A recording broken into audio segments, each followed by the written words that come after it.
mahalaga dahil alam mo, 2007 pa ay ako natawid na ng Romblon. Nung araw, ito'y rough road. Anong hirap bago kami makarating doon sa barko. Ay ngayon, tinan mo yan, ang ganda na. Yan ang laki ng development ng Port of Lucena. Malaki. Kumpara nung araw, malaking tulong. Malaking tulong, una, dumami ang barko. Nung araw, nung 2000, way back 2008, 2010, ang barko nun ay dalawalaang Romblon at wala pa nung Masbate, Romblon lamang at Marinduque. Pag ikinahuli ng pang alas 12 ng Marinduque, ay wala ka nang masakyan, sa gabi ka na masakay. Ang Romblon ay isang beses din laang. Ay ngayon ay, ang Romblon ay halos araw-araw na biyahe. Malaking tulong. Ako'y lubhang nagpapasalamat sa ating Pangulo dahil sa tulong niya, sa tulong ng bumubuo ng PPA Port of Lucena, na-develop ang aming port.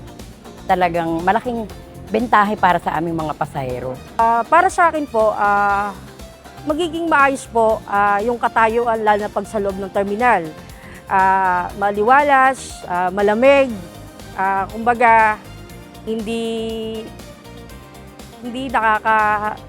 nakakasama ng pakaramdam, ganun. Komportable po. Lalo na din po sa sa ating mga barko. Tayo po may dalawang klase ng barko, may Star Shipping Line, may Montenegro Shipping Line. Tayo po hindi na nauubusan ng barko. Ang ating pong barko ay malalaki na at malilinis, kaya po lahat ng passenger po ay nakakasakay, wala pong naiiwan. Sa ating President ng Pilipinas,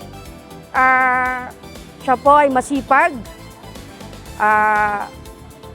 mabait, maasahan at very supportive ng ating sariling bansa. Kaya po tayo, mahalin po natin ang ating Pangulo ng Bansa. Maraming salamat po at mabuhay ang bansang Pilipinas.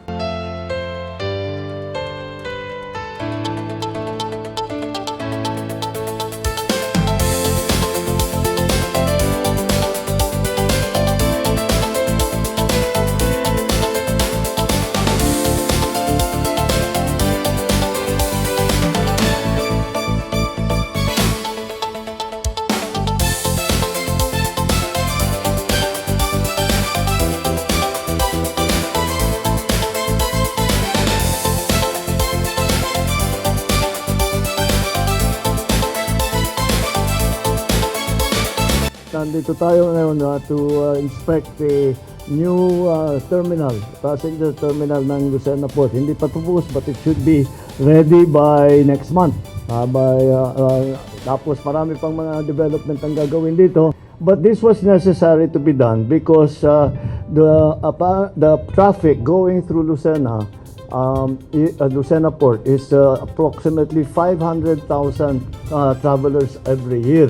Kaya kailangan talaga i-upgrade na yung ating mga facilities at saka maglagay tayo ng para matulungan ang ating mga traveling public at na hindi sila masyadong mahirapan.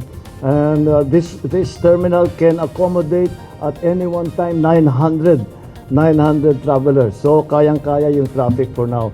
Although my experience, pag infrastructure, pag ginawa mo, mapupuno mapupuno ka agad But never mind, that's why we do it. Para to encourage the traffic and to make sure that our travelers are safe and that it is convenient at hindi mahirapan.